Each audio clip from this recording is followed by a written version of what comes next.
Warren Blackwell. I want you to know I am not a bigot. I am the Queen.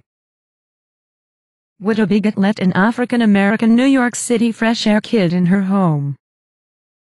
I kept my eye on him and he didn't even steal anything. Here's one now.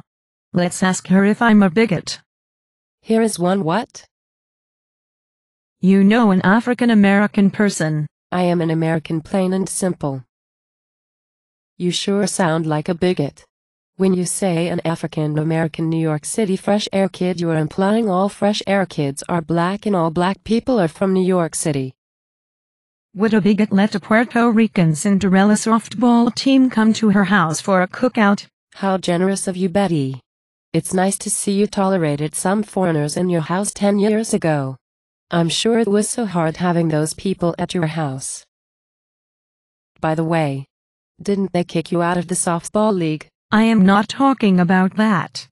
That's in the past. Let me ask you another question. Would a bigot buy some trash bags for an African-American family?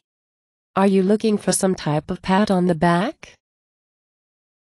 Would a bigot invite an African-American pastor to a council meeting to lead us in a prayer? Did you invite him to say something inspirational or because of the color of his skin? Do you keep a list of each time you have come into contact with minorities in your life? 5 or 6 times is a pretty short list.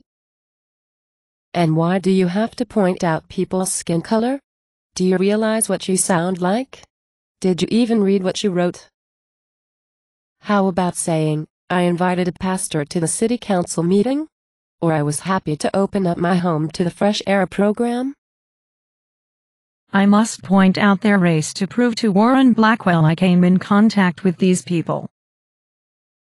Wow. You don't get it. Next you will be telling me you smiled at a Chinese kid who is watching you march in the Memorial Day parade 5 years ago. That's a good one. I'll add that one to my list.